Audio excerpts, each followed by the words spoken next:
I watched my stepsister rip the ancient cuff bracelet from my lifeless fingers, laughing with my husband as I drew my final painful breath. They thought they had won. They thought they had outsmarted me. But when I opened my eyes 5 years in the past, I didn't fight her for the heirloom. I smiled, handed it over, and simply waited for the curse to strike. The steady, frantic beeping of the heart monitor filled the ICU room at St. Christina's Hospital, but the sound felt miles away, muffled as if I were submerged deep underwater. The creeping numbness of thallium poisoning had already stolen my legs, my hands, my chest, and the outer edges of my vision. I was entirely trapped inside my own collapsing body, a prisoner in a cage made of my own failing muscles. I couldn't move a single finger, nor could I call out for the nurses. But my hearing remained perfectly, cruelly clear. Every breath felt like swallowing broken glass, a heavy, mechanical effort managed only by the rhythmic puffing of the ventilator beside me. Through the heavy silence of the sterile room, the sharp, distinct rustle of expensive silk cut through the medical hum. "Is she gone yet?" It was my stepsister, Tiana Winters. Her voice was a harsh, eager whisper, laced with an impatience that made my failing heart twist violently against my ribs. She didn't sound like a grieving relative. She sounded like an heir checking the time. "Almost," Benjamin replied. "My husband. The man who had held my hand and vowed to protect me in front of 500 high society guests at the Grand Cathedral just 2 short years ago." Now, his voice held the casual, bored detachment of someone waiting for a slow elevator in a hotel lobby. "The doctor said the organ failure is cascading. The thallium has completely compromised her nervous system. It's only a matter of minutes now. Just make sure you don't look so eager when we walk back out into the hallway. The press is still outside." Through the sterile, flickering fluorescent haze, I felt the bed shift. Tiana was leaning heavily over the metal rails. Her fingers reached out, cold and sharp, not to comfort me or stroke my hair, but to violently yank my left arm upward. She clawed at my wrist, her manicured nails digging into my skin as she pulled at the Empress Elixir cuff bracelet. It was a solid platinum masterpiece, beautifully engraved with a coiled dragon wrapping around a central cluster of piercing, electric sapphire eyes. It had belonged to my biological mother, Beatrice, who inherited it from a long line of matriarchs in our family. My mother had whispered its secret to me on her deathbed. It was an ancestral token of protection, a beautiful mirror that reflected pure intentions but violently punished the greedy. In my first life, I had fought desperately, hysterically, to keep it from Tiana's grasp. Because of my emotional outbursts, Tiana had easily painted me as unstable, paranoid, and hostile to my new family. She convinced my father that I was losing my mind, and she convinced Benjamin that slipping a tasteless, odorless heavy metal into my morning tea over the course of 6 months was the only compassionate way to free the family from my madness and secure the estate. "Looks better on me anyway," Tiana sneered. With a sharp twist, she tore the bracelet from my frozen hand, snapping the heavy platinum clasp onto her own wrist. She admired the way the sapphires caught the harsh hospital light, then threw her arms around Benjamin's neck, kissing him deeply, passionately, right over my dying body. A single tear slipped down my cheek, hot and stinging against the cold plastic of the oxygen mask. The betrayal burned worse than the chemical fire destroying my internal organs. As the heart monitor's rhythm began to fracture, slowing down into a jagged line, darkness began to swallow me whole. In that final second of absolute despair, I made a silent, echoing promise to whatever universal force was listening. If I ever get a second chance, I won't fight them. I will give them exactly what they want. I will let them dig their own grave.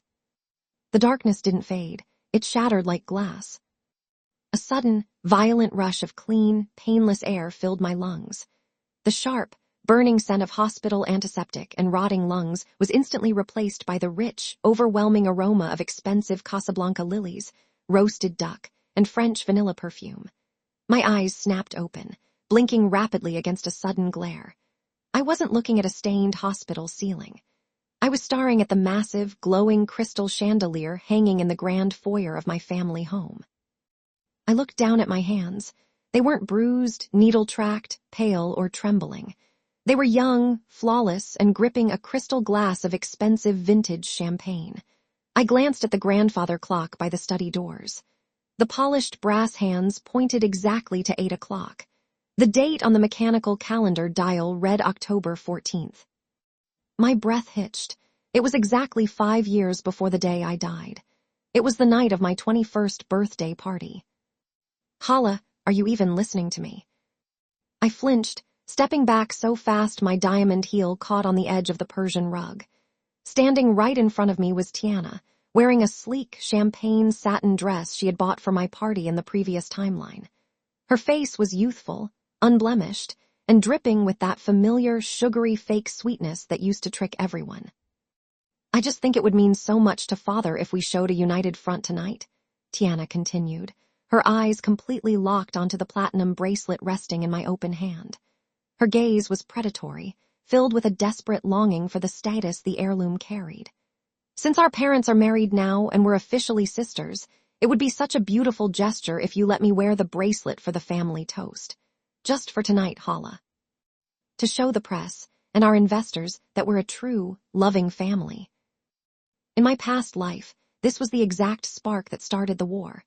I had clutched the bracelet to my chest, told her absolutely not, and called her a gold-digging outsider in front of several guests. She had run to our father crying hysterically, claiming I had physically threatened her. Benjamin, who was my doting fiancé at the time, had cornered me in the library later, reprimanding me for being materialistic, cruel, and insecure. It was the night the seed of my destruction was planted. This time, I let out a soft, melodic laugh. It sounded light, airy, and completely free of the suffocating anxiety I had carried for years. You know what, Tiana, I said, my voice steady, warm, and sweet. You're absolutely right. Her brow furrowed in sudden confusion. Her eyes widened, stepping back slightly. She hadn't prepared for compliance. She had prepared a whole speech to weaponize my anger. I am. Yes. I stepped closer, invading her space with a serene, terrifyingly calm smile, and placed the heavy platinum bracelet directly into her open hands. We are family now, and you deserve to shine tonight. Take it. Keep it for the whole evening. Tiana stared down at the bracelet, her mouth slightly open, utterly shocked that her manipulation had worked so easily. Then a massive, triumphant smile spread across her face, her fingers gripping the cold metal tightly. The hidden rules of the bracelet were absolute. The curse couldn't be triggered by simple theft, trickery, or force. The true blood heir had to hand it over willingly, completely severing the ancestral protection and leaving the usurper to bear the full, unmitigated weight of its wrath. By walking away, I let the curse bind itself directly to her pulse. Later in the crowded ballroom, surrounded by London's elite and high society photographers, my father, Bowden Parish, noticed my bare hands as he raised his glass of high-end scotch. He looked confused, his eyes scanning my gown. Hala, where is your mother's bracelet? I thought you were showcasing it for the family portrait tonight. It's a tradition. I looked down at the floor, letting out a small, well-practiced sigh, ensuring my voice carried just enough artificial vulnerability to catch the ears of the guests standing near us. I was going to, Father, but Tiana came to me before the party started. She was crying softly. She told me she still feels like a total outsider in this house, that she doesn't feel like a true part of our family legacy. I wanted her to feel loved, secure, and accepted tonight, Dad. I couldn't say no to her. Her happiness matters more to me than a piece of jewelry. My father's expression shifted instantly from mild disappointment to profound guilt, and then to intense, overwhelming pride. He placed a heavy, warm hand on my shoulder, his eyes glistening slightly. Hala, that is incredibly mature of you. I know how much that peace means to your heart. This shows the true, beautiful grace of your mother, Beatrice. Thank you for being the bigger person. In one single move, I completely rewrote the narrative. In the past, this was the night my father labeled me a selfish, spoiled brat. Tonight, I was the gracious martyr of the Parish family, and Tiana was the vain, greedy girl parading around in a champagne satin dress and a sacred heirloom that clearly didn't belong to her. The next morning, the house was dead silent, filled with the heavy hangover of a high society gala. I didn't waste a single second. While everyone else slept, I pulled out my laptop in my locked bedroom and emailed my primary estate lawyers. At 21, according to my mother's will, the first major tier of her inheritance unlocked. In my previous life, Benjamin had sweet-talked me into giving him joint signatures over these funds, claiming he would invest them to build our future empire through his tech startup, Meridian Tech. Instead, he had drained it completely to fund his secret luxury affairs and keep his failing company afloat. Not this time. I drafted an ironclad emergency directive to the legal firm, moving my entire personal trust, £4 million, into an offshore, highly restricted private equity account that required my unique biometric thumbprint and a facial scan to move a single penny. I severed the fund entirely from any future marital assets. Just as I closed my laptop, my phone began vibrating violently across the desk. It was Benjamin. I picked it up, keeping my tone perfectly flat, completely devoid of the affection he expected. Benjamin. "Hala, darling," his smooth, calculated voice echoed through the speaker. "I saw the photos from last night. You looked stunning, but why did Tiana have the bracelet? More importantly, we need to meet with your lawyers today to finalize the signature transfers for the Meridian Tech expansion loan. The developers are pressing me." "There will be no signature transfers, Benjamin," I said, leaning back in my chair. "And there will be no wedding. I've been thinking about our relationship, and I realize we are forcing this purely for the sake of our family's social standing. I'm breaking off the engagement permanently. The diamond ring will be left with the front gate security guard. Do not contact me again." "Hala, wait, what are you talking about? You can't just..." Before he could finish his sentence, I hung up, deleted his contact, and blocked his number on every single network and platform. 10 minutes later, my bedroom door burst open without a knock, the wood slamming against the wall. Tiana stood there in her silk pajamas, her hair a wild mess, her breathing ragged and heavy. She looked terrified. She was frantically clawing and pulling at her left wrist, where the platinum cuff was now locked tightly against her skin. "Hala," she snapped, her voice high, tight, and bordering on hysterics. "How do you open this stupid latch? It's completely stuck. I've been trying for 2 hours. My skin underneath is turning deep purple, and I had horrible, vivid nightmares all night. I felt like something cold was literally digging into my veins, dragging the heat out of my body." I walked over slowly, masking the deep thrill in my chest behind a gasp of perfect, sisterly sympathy. I took her hand in mine. The moment my skin touched hers, a shiver went down my spine. Her arm was freezing cold, like iron left out in a winter storm. I firmly pressed the hidden release mechanisms on the side of the platinum band, applying all my weight. The lock didn't even click. "I'm pressing the release hard, Tiana. Look, it's not budging at all," I said softly, looking up into her wide, panicked eyes with a worried frown. "The clasp must have warped from the intense heat of the crowded ballroom last night. It is an antique, after all, and platinum can be volatile if exposed to moisture. We should take you to a specialist in the city this afternoon." Over the next 2 weeks, Tiana's life became a living, breathing horror story. She dragged my father into her panic, forcing him to pay tens of thousands of pounds to high-end master jewelers across Europe. They flew down to a world-renowned metalsmith in Geneva, a man who specialized in royal antiques. I traveled with them, playing the supportive, deeply concerned sister. Inside the private, high-tech workshop in Geneva, the master jeweler adjusted his magnifying visor, securing Tiana's arm under a heavy industrial vise. He brought out a specialized, high-intensity diamond-cutting laser tool used to slice through reinforced titanium. "Do not worry, mademoiselle," the jeweler said confidently. "This laser will cut through the platinum cuff in less than 3 seconds." The moment the intense blue laser beam touched the heavy metal, something horrific happened. The laser didn't cut the metal. Instead, the beam seemed to refract, bending backward. The industrial machine let out a loud, grinding screech before the internal glass lens violently shattered into dust. Simultaneously, the cuff bracelet heated up instantly, glowing with a faint, unnatural, dull red light. Tiana let out a blood-curdling shriek of absolute agony, dropping to her knees as the smell of burning skin filled the room. The metal wasn't just resting on her, it was actively sinking. When the jeweler hurriedly removed her arm, We all stared in horror. The skin beneath the band hadn't just blistered. The platinum edges had literally embedded themselves deeper into her wrist, completely flush with her skin, as if they were a natural extension of her veins. The sapphire eyes of the dragon pulsed with a jagged, cold blue light that seemed to mock her. "I cannot help you," the jeweler whispered, his hands shaking as he backed away from the table. This is not normal metallurgy. Get out of my shop." 4 months passed, and the trap closed in beautifully, driven entirely by the villain's own unyielding greed. Because I had completely locked my wealth away, and because Cal Reed, my private investigator, had quietly leaked detailed rumors of Meridian Tech's upcoming independent financial audit to the press, Benjamin's company faced immediate, catastrophic bankruptcy. The venture capitalists panicked and pulled all their remaining funding.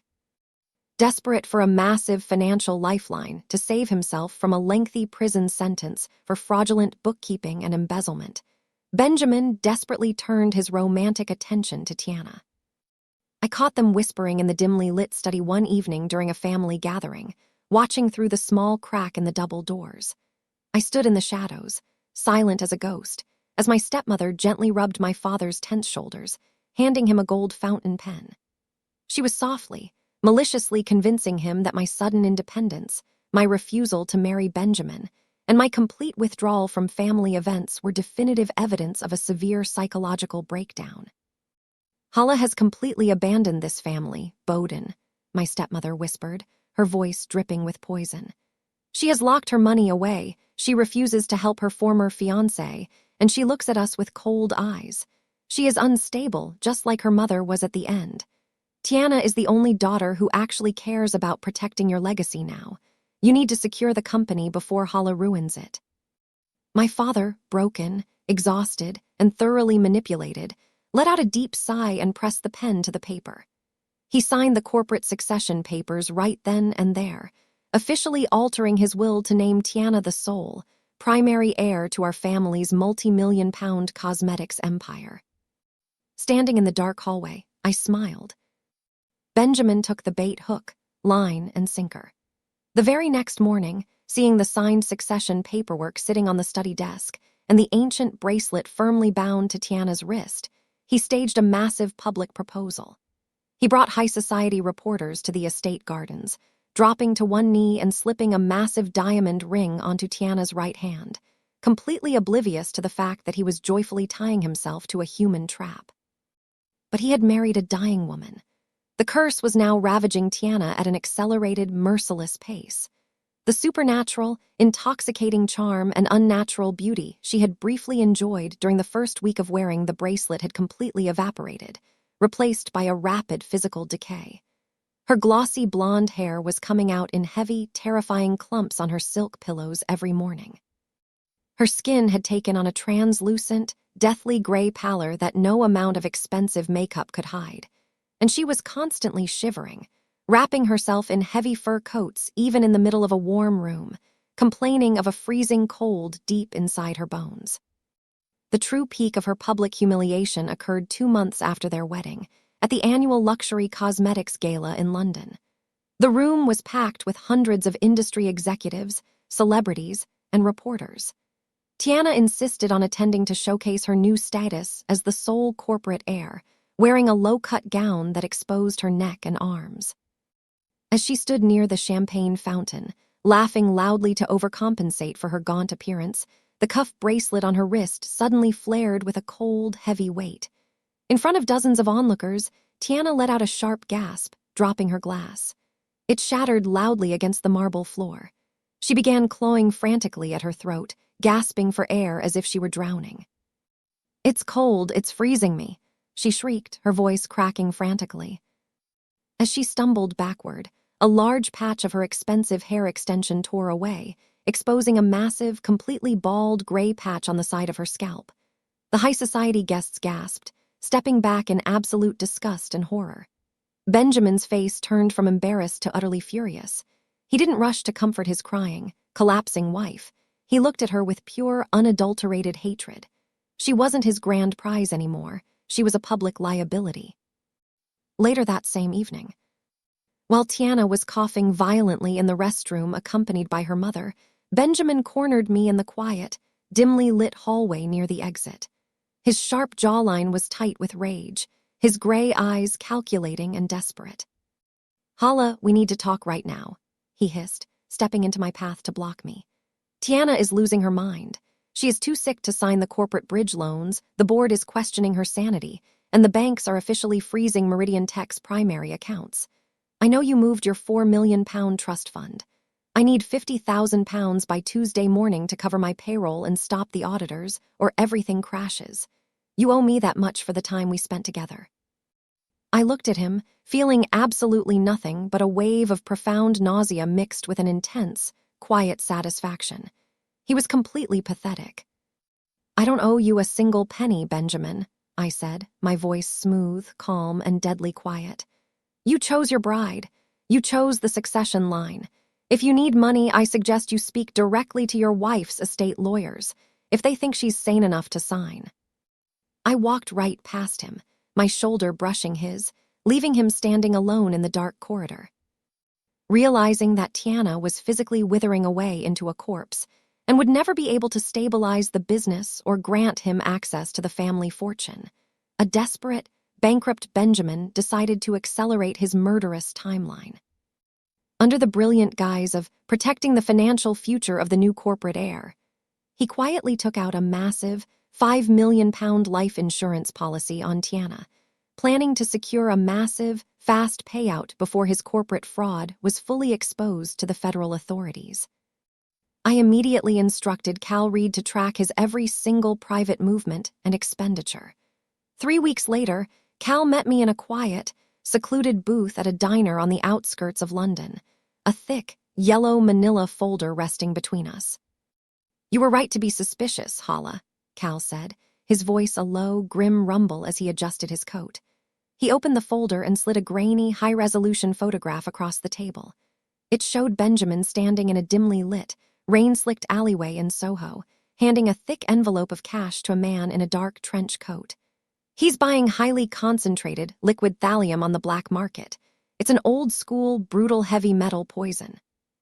It perfectly mimics a severe, rapid autoimmune disease, destroys the nervous system, and causes total organ failure. My sources confirm he's been slipping a few drops into her daily morning green health drinks every single day, trying to make her death look like the natural, tragic progression of whatever illness is already destroying her." A chilling, breathless laugh escaped my lips, echoing softly against the diner walls. Benjamin never changes. His soul was so thoroughly corrupted that even in a completely rewritten timeline, with a completely different woman, his cowardly, murderous playbook remained exactly the same. He was bankrupt, trapped with a sick wife, and desperate for a quick murder payout. "Should I take this evidence straight to Scotland Yard right now?" Cal asked, his brow furrowed in genuine concern for safety.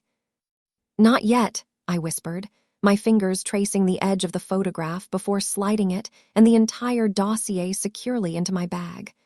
"Let the poison run its course just a little longer. Let him think his plan is working flawlessly. Let him think he's winning." 4 days later, the wail of ambulance sirens echoed through the iron gates of the parish estate.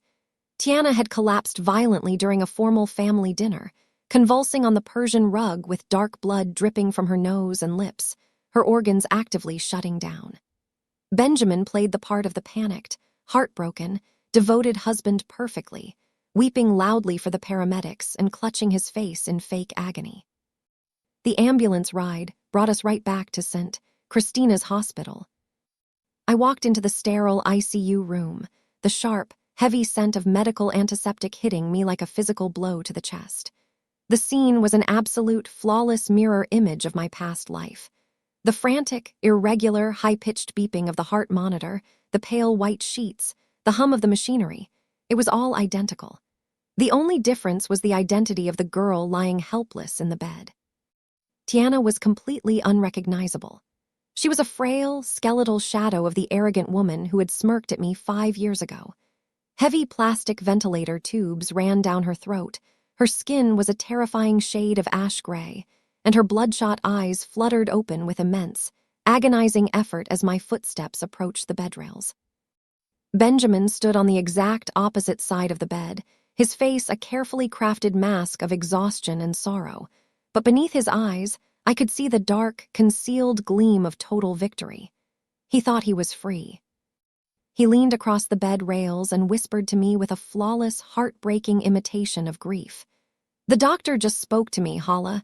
The organ failure is cascading. The toxin, whatever it is, has destroyed her system. It's only a matter of time now." I froze, a cold smile touching my lips.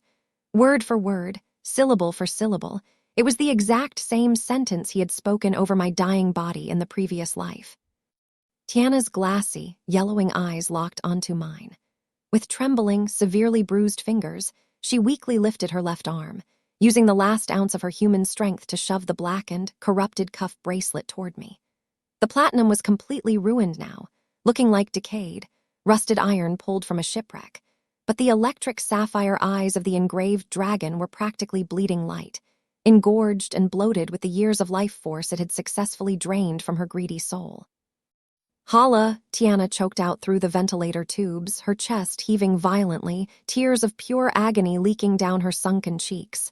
"Take it, please, I beg you. It burns. It's eating me alive. I don't want it anymore. Take it back." I leaned in close over the metal rail, lowering my head so the rhythmic hum of the electronic monitors completely drowned out my words to Benjamin's ears. "I can't take it back, Tiana. It doesn't belong to me anymore. It's yours forever," I whispered, my voice cutting through her panic like ice. "You wanted my mother's inheritance. You wanted my fiancé. You wanted my status, my wealth, and my life. You took it all willingly. This is the price." "What is she whispering to you?" Benjamin asked sharply, stepping closer to the bed, his eyes narrowing in sudden suspicion. Before he could take another step, the heavy, reinforced ICU doors swung open with a loud bang. Cal Reed strode confidently into the room, followed closely by 2 uniformed officers from the Metropolitan Police.